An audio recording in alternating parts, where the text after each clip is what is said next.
Hi there, Emmett the God Singer here.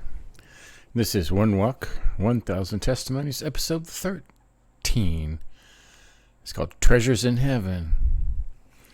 So, about 1987, we had just moved from Southern California to Northern California because I wanted to raise my kids in a better area than LA. So we decided on the Napa Valley because my dad lived up there, and it's a beautiful country, and I don't regret it a bit.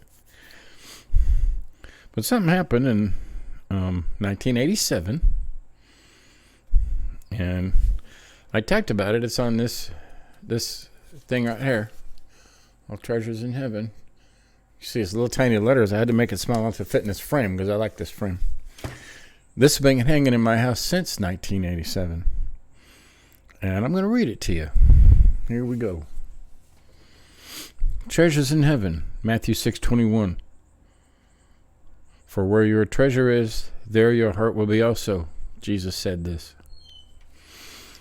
The year was 1987. We were struggling to pay the bills and raise 2 children in a small apartment.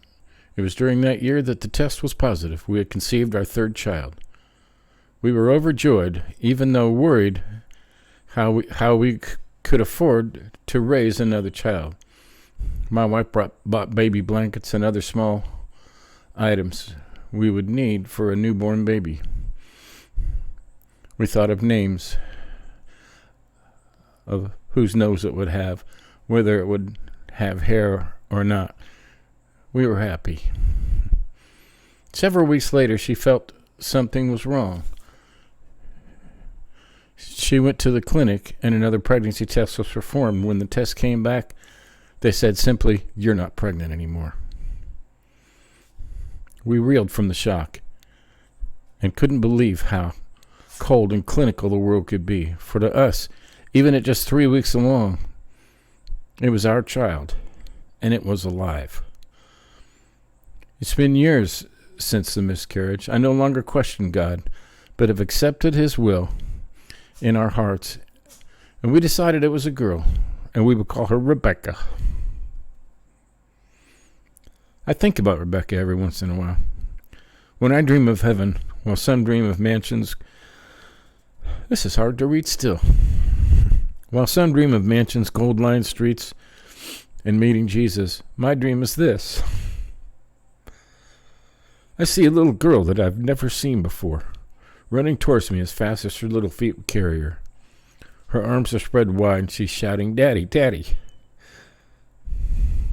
And I drop to my knees as she runs to me and embraces my neck. My face is wet with tears of joy.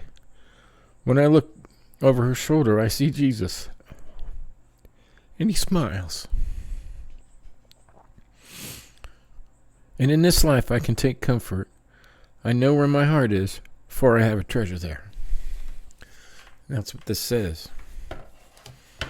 It's short, but I know a lot of people go through miscarriages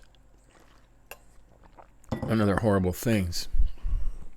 We need to realize that God is there, and if you've had a miscarriage, somebody's waiting for you in heaven. Some little girl or some little boy's waiting to hug your neck. It's like mine. And my first wife has since gone to heaven, and I'm sure she is with Rebecca. I'm sure they're having a good time. But that's today's story. Take heart.